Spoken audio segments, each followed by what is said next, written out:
En 5 minutos te voy a contar todo lo que necesitas saber sobre Martín Lutero, la Reforma Protestante y por qué son tan importantes para la historia. No te olvides de suscribirte y empezamos. Partamos de finales del siglo XV, estamos todavía dentro de la Edad Media. Esta era una época totalmente teocentrista. Esto significaba que la Iglesia Católica ejercía un poder inmenso sobre todos los aspectos de la vida. La doctrina de la Iglesia determinaba qué pensar y cómo pensarlo. Las misas, por ejemplo, se daban en latín, aunque el latín era un idioma reservado solo para las más altas esferas, como nobles y miembros del clero. La gente común no lo hablaba, ni lo leía y no lo entendía.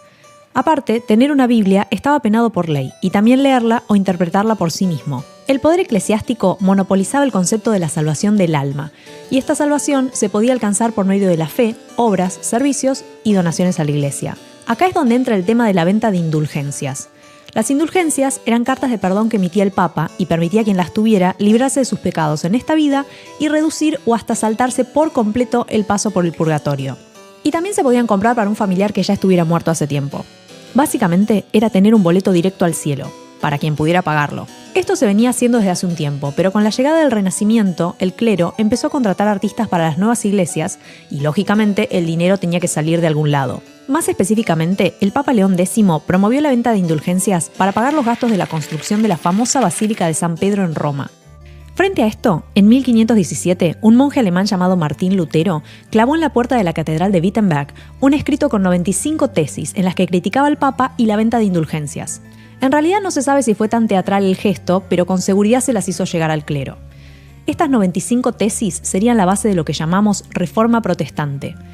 La idea central era que los creyentes debían buscar el arrepentimiento a través de la fe y no a través de las obras o donaciones de dinero.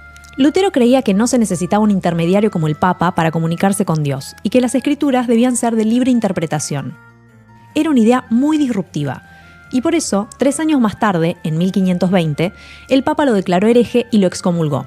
Pero para esta época, ciertas partes de la nobleza ya estaban apoyando a Lutero y le dieron asilo. Ya refugiado en el castillo de Wartburg, Lutero traduce la Biblia al alemán, permitiendo que la gente común pueda leerla y la interprete por sí misma. Otros habían criticado a la Iglesia a lo largo de la historia, pero terminaron mal. Lutero, en cambio, se pudo valer de una nueva tecnología para la época, la imprenta de Gutenberg, que le permitió imprimir ejemplares y difundir folletos para el nuevo dogma protestante. Lo que inició como una llamada para reformar las indulgencias pasó a ser una verdadera revolución. En sus escritos mientras era perseguido, Lutero también criticaba las riquezas de los nobles y la explotación de los campesinos. Esto inspiró la llamada Guerra de los Campesinos, que tuvo lugar entre 1524 y 1525. Con Thomas Müntzer a la cabeza, los campesinos se negaron a trabajar y a pagar tributos. Hubo revueltas y una gran cantidad de muertos. Lutero, por su parte, se pronunció en contra de la revuelta y justificó que los príncipes alemanes aplicaran la fuerza y represión. Lo que sigue es un periodo en el que el Papa y Carlos V del Sacro Imperio Romano Germánico se enfrentaron a los diferentes príncipes de la corona alemana que apoyaban la ideología protestante. Finalmente, en 1555 se firma el Tratado de Paz de Augsburgo, que enunciaba que cada príncipe podía elegir qué religión debían adoptar los habitantes bajo sus dominios. Luego de esto, el protestantismo se difundió más allá de Alemania y llegó a los países bálticos, Escandinavia, Suiza, Gran Bretaña y Francia. La respuesta de la religión católica fue la Contrarreforma, pero eso te lo cuento en el próximo video.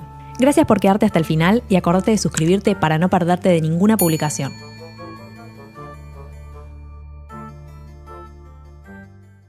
En el video anterior vimos cómo inicia la Reforma Protestante en Europa. Ahora vamos a ver la respuesta de la Iglesia Católica, la Contrarreforma.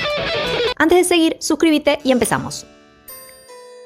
Frente a la Reforma, la Iglesia Católica ya no buscaba detener el avance del protestantismo, sino afianzar las cosas que no querían que se pusieran en duda, también revitalizar la fe y ponerle fin a las malas prácticas religiosas. Aunque el Papa Pablo III, que es quien inicia la Contrarreforma, tenía 2 nietos que él mismo había nombrado cardinales, y ¿por qué el Papa tenía nietos, no? Entonces, Pablo III llamó a los obispos de todo el mundo a una reunión en Trento, una ciudad al norte de Italia.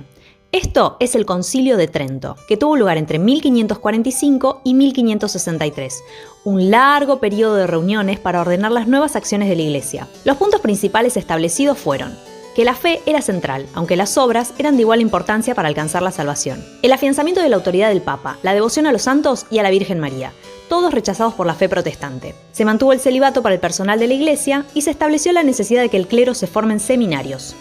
A su vez, el concilio se valió de las siguientes herramientas: la creación de la Congregación del Santo Oficio o la Santa Inquisición. Esta era una institución que venía de la Edad Media, pero cobró nueva vitalidad con la Reforma, especialmente en España. El Índex, que era la elaboración de índices de libros prohibidos y censurados porque se oponían a la doctrina católica. La fundación de la Compañía de Jesús. En 1540, Ignacio de Loyola, un ex soldado español, fundó esta orden armada que tuvo gran importancia en los años venideros, porque expande el catolicismo a otras partes del mundo, como Asia, África y América. La Contrarreforma afectó el arte también. Una de las decisiones del Concilio de Trento fue la de generar emociones a través del arte. La fe católica adornó los interiores de sus iglesias aún más, haciendo hincapié en la majestuosidad de lo divino. Y así nació un nuevo estilo artístico, el barroco. En contraste, las catedrales protestantes en su interior son despojadas y mucho menos ornamentadas. Y este es un truquito para darse cuenta rápidamente cuál es cuál. Ya sabes todo lo que necesitas saber sobre la Contrarreforma.